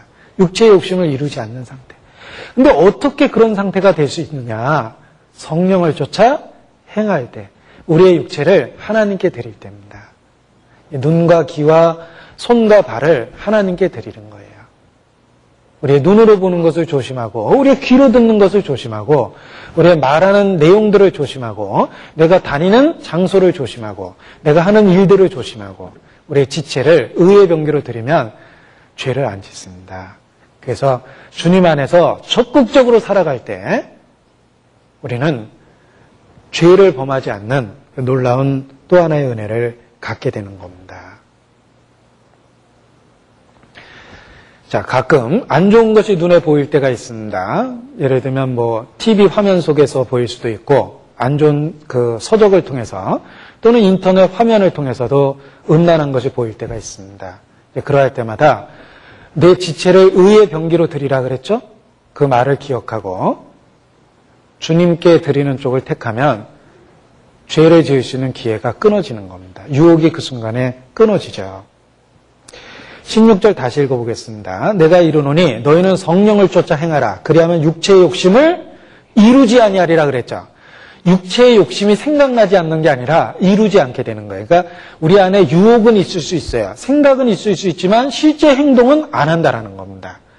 성령을 쫓아 행했기 때문입니다. 그래서 우리의 육체를, 우리의 지체를 의의 도구로 드릴 때 죄를 짓지 않는다. 이렇게 말할 수 있습니다. 자, 그런데 간혹 잘못된 가르침을 우리 주변에서 듣게 됩니다. 이렇게 얘기하는 겁니다. 내가 하려고 그러니까 잘 안 되지. 내가 하려고 하지 말고 하나님이 하시도록 맡겨봐. 굉장히 좋은 말이죠. 그런데 이 말에는 함정이 들어있어요. 내가 하려고 하면 안 되고 성령이 하셔야 된다고 얘기하죠. 그러나 제가 함정이 있다고 했습니다. 무슨 함정이냐면 성령은 우리 안에 계십니다. 제가 읽었던 말씀을 상기시켜 드리겠습니다. 너희 안에서 행하시는 이는 너희 하나님이시니. 하나님은 우리 안에 계시죠. 하나님이 우리 안에 계시다는 말은 결국은 성령이 역사하면 행하는 주체는 행해야 될 그 대상은 우리 자신이 되는 거예요. 자, 자, 전도를 하려고 그럽니다. 내가 하려고 하니까 안 됐어. 성령이 하셔야 되는데 이렇게 얘기하면 안 돼요. 실제로 전도하는 건 내가 하는 거예요. 그런데 자기 의지와 욕심을 갖고 하느냐, 성령이 강권하셔서 성령이 주시는 생각으로 하느냐, 차이는 있을지 몰라도 실제로 행하는 주체는 자기 자신이잖아요. 너희 안에 계시는 하나님이거든요. 그러니까 하나님은 우리 바깥에 계셔서 너 가만히 있어, 내가 할게, 그게 아니라 우리 안에 계셔서 너가 해, 이렇게 시킨다라는 거예요. 그러니까 결론적으로 우리가 하는 겁니다. 하다못해 청소를 하면서 고민하는 분이 있어요. 이거 내가 하는 것과 성령이 하는 것과. 그리고 자기가 한다고 생각하니까 청소하고 싶은 마음이 안 드는 거예요. 맞아, 나는 청소하기 싫었어. 그렇게 생각하면 안 돼요. 성령은 내 안에 계셔서 나로 하여금 내가 하기 싫어하는 그 일을 하게 하시는 분이 성령이시거든요, 사실은. 근데 마치 하나님이 바깥에 있는 것처럼 내가 해서는 안 되고 하나님이 하셔야 된다라고 얘기하면 그건 하나님과 상관없는 사람이에요. 잘 보세요. 이런 거 있죠. 다른 사람한테 하나님이 형제님 도와주실 거예요. 응? 하나님이 자매님 도와주실 겁니다. 그리고 내가 안 도와줬어요. 그거는 나는 하나님하고 상관없는 사람이라는 뜻입니다. 그게. 하나님이 형제님 도와주실 거예요. 하나님이 자매님 정말 도와주실 겁니다. 그러면 내가 도와주려는 마음을 기본적으로 갖습니다. 왜? 하나님이 그 사람을 도와주려면 나를 통해서 도와줄 거라는 걸 잘 알고 있기 때문이에요. 성령은 내 안에 계시거든요. 근데 만약에 하나님이 도와주실 거예요. 그리고 나는 안 도와주면 나는 하나님하고 상관없는 사람인데 하나님이 하시겠지, 뭐 이런 뜻입니다. 똑같습니다. 내가 해서는 안 되고 성령이 하셔야 된다 그러고 딱 쉬죠. 나는 하나님하고 상관없는 사람이라는 뜻입니다. 그게. 사실은 성령이 내 안에 역사하시면 내가 제일 싫어하는 일을 합니다. 보십시오. 저는 솔직히 대중 앞에 쓰는 거 제일 싫어합니다. 이해하실런지 모르겠지만 저는 사람 시선을 많이 받으면 어쩔 줄은 몰라요. 여기 경련이 일어납니다. 네. 근데 내가 제일 싫어하는 일 합니다. 왜냐하면 나는 솔직히 하고 싶지 않아도 성령께서 나를 통해서 하십니다. 강권하십니다. 그리고 나는 기꺼이 그렇게 하려고 순종을 했어요. 내 육체를 의의 도구로 드렸습니다. 그런데 불행하게도 내가 하면 안 되고 성령이 행해야 된다라는 그럴듯한 언어로 우리를 혼란케 하는 가르침이 있을 수 있다는 거예요. 그건 아주 혼란한 겁니다. 로마서 6장을 자세히 한번 보겠습니다. 로마서 6장 5절입니다. 5절. 자, 보십시오. 만일 우리가 그의 죽으심을 본받아 연합한 자가 되었으면, 본받아라는 말에 표시를 한번 해보고요. 또한 그의 부활을 본받아 연합한 자가 되리라. 여기 본받는다는 말이 두 번이나 들어가 있죠. 본받는다는 말은 우리의 의지적 협조가 있어야 되는 거예요. 바울도 말했습니다. 나를 본받으라. 내가 그리스도를 본받은 것처럼 너희는 나를 본받으라. 본받는다는 말은 내가 적극적인 의지를 갖고 그렇게 결심하고 행해야지만 되는 거예요, 그게. 이렇게 읽으면 안 돼요. 5절, 제가 잘못 읽어볼게요. 만일 우리가 그의 죽으심과 연합한 자가 되었으면 또한 그의 부활과 연합한 자가 되리라. 이렇게 읽으면 본받는다는 말이 지금 빠져 있는 거죠. 여러분, 그 엄청난 차이를 아십니까? 그의 죽으심을 본받고 그의 죽으심과 연합하고 그의 부활과 연합한 게 아니라 본받아 연합하는 거예요. 그러나 우리의 의지적 협조가 있어야 되는 거예요. 그 본받는다는 말 속에 내가 주님 안에서 내 육체를 드려야 될 것을 순종의 종으로 드려야 될 것을 말씀하신 겁니다. 우리 의지만 가지고는 절대 안 됩니다. 그러나 성령은 우리의 의지적 협조 없이는 아무 일도 안 하십니다. 내가 믿고 싶지 않은데 막 믿어집니까? 믿으려고 했기 때문에 믿어진 거거든요. 성령은 내 의지적 협조가 있어야지만 역사하세요. 보라, 내가 문 바깥에서 문을 두드리노니 누구든지 내 음성을 듣고 문을 열면 내가 들어가 그로 더불어 먹으리라. 문을 열면 들어온다 그랬죠? 그냥 왜 깨치고 안 들어오십니까? 하나님은 내 의지를 스스로 내가 열기를 원하시는 거예요. 내가 주님 안에서 살려고 그러지 사라지는 겁니다, 그게. 그런데 어느 순간 아주 교묘한 말장난을 합니다. 내가 하려는 게 아니라 성령이 행해야 된다.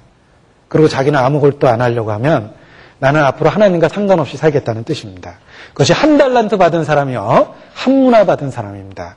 주인은 엄한 사람이라 내가 주인이 주신 그것을 땅에 감추어 수건에 감추어 두었나이다. 주인의 것을 받으소서. 딱 그렇게 되는 겁니다. 악하고 게으른 종아, 책망을 받았습니다.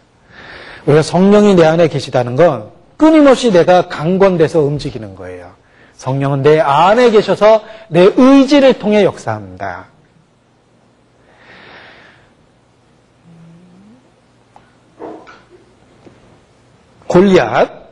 골리앗의 이름이 제가 생각이 안 나서 한참 걸렸습니다. 골리앗. 그 골리앗이 거대한 아주 큰 그 타고난 장군입니다. 장사죠. 6가지 무기를 다루면서 다윗 앞으로 걸어오고 있습니다. 다윗이 기도만 했습니까? 주님, 내가 하려고 그러면 안 되니까 주님이 해주세요. 저는 벼락이 내려서 저놈이 맞을 거라고 확신합니다. 하면 맞아 죽었을 거예요. 다윗은 그 자리에서 기도만 했던 게 아닙니다. 돌멩이 5개를 준비했어요. 1개가 아니죠? 5개. 준비할 만큼 한 거예요. 그리고 물맷돈에 말아서 대충 던진 게 아니에요. 너는 뒤로 던져도 하나님이 앞으로 가게 하실 거야. 그리고 그런 게 아니죠? 최선을 다해서 던진 겁니다. 그리고 그 다윗과 함께 하나님이 역사하신 거예요. 지금도 그렇습니다. 성령은 내 안에서 내 육체를 통해 역사하십니다. 내 육체를 의의 병기로 드릴 때 나를 통해서 내가 할 수 없었던 놀라운 일을 하시는 거예요. 그래서 성령은 우리를 통해 우리 안에서 역사하신다라는 것을 알아야 됩니다. 요한복음 14장 17절, 제가 무지하게 좋아하는 말씀인데 찾아보겠습니다. 요한복음 14장 17절입니다.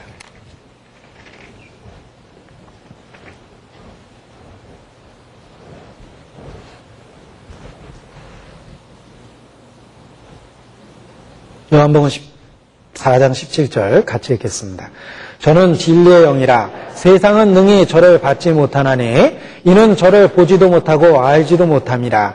그러나 너희는 저를 아나니 저는 너희와 함께 거하시며 또 너희 속에 계시겠습니다. 자, 진리의 영이 어디 있냐면 너희 속에 계십니다. 우리 속에 계세요. 그래서 우리 안에서 변화를 만들고 우리 안에서 강권하셔서 내가 하기 싫어했던 일을 하게 하십니다. 내가 나는 원하지 않았던 일이지만 하게 하십니다. 내가 전도하다가 모욕을 당했어요. 전 다시는 얘기하지 않겠다고 굳게 결심했어요. 그래, 네 마음대로 해봐라. 그러나 주님께 기도할 때 주님은 다시 가도록 만드셨습니다. 그래서 속 없이 다시 웃으면서 찾아갔습니다. 저는 절대 안 갑니다. 주님이 강권하셔서 간 거예요. 주님은 내 안에 계시기 때문에 나를 통해서 역사하십니다. 그런데 제가 만약에 모욕받고 왔어요. 아, 내가 하려고 그러니까 안 됐구나. 그럼 주님, 저는 안 할 테니까 주님이 알아서 하세요. 그로부터 쉬면은 그다음부터는 주님과 나와 상관없는 사람이 되는 거예요. 성령은 우리 안에 계셔서 우리 안으로부터 어떤 일을 이루신다라는 걸 알 필요가 있습니다. 주님은 나를 통해 역사하십니다. 자, 정리해 보겠습니다. 구원받은 이후에 그리스도인의 죄를 지을 수 있겠느냐? 그럴 수 없다. 우리가 복음의 원리를 압니다. 복음은 그리스도께서 죽고 부활하셨다는 내용인데 죄에 대하여 죽었습니다. 그렇다면 우리가 그와 연합되어 있죠? 그와 연합되어 있으면 우리도 죄에 대하여는 죽은 자로 여기는 것이 마땅한 겁니다. 이제는 새로운 신분을 갖고 있습니다. 그리고 또한 주님은 더욱더 놀라운 은혜를 주셔서 속죄뿐만 아니라 새 생명을 주시고 성령 안에서 죄에 대한 저항감을 주고 죄를 이길 수 있는 극복력을 줍니다.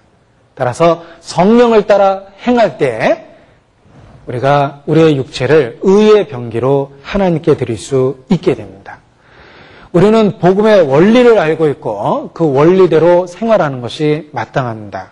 만일 생활이 잘 안 된다면 혹 내가 원리를 잘못 알고 있거나 아니면 우리 안에 새 생명을 행할 수 있는 능력이 없는 것은 아니지 자기를 살펴볼 필요가 있습니다. 예를 들면 어떤 분이 교제 나오기 싫어한다. 교제 나오기 싫어한다.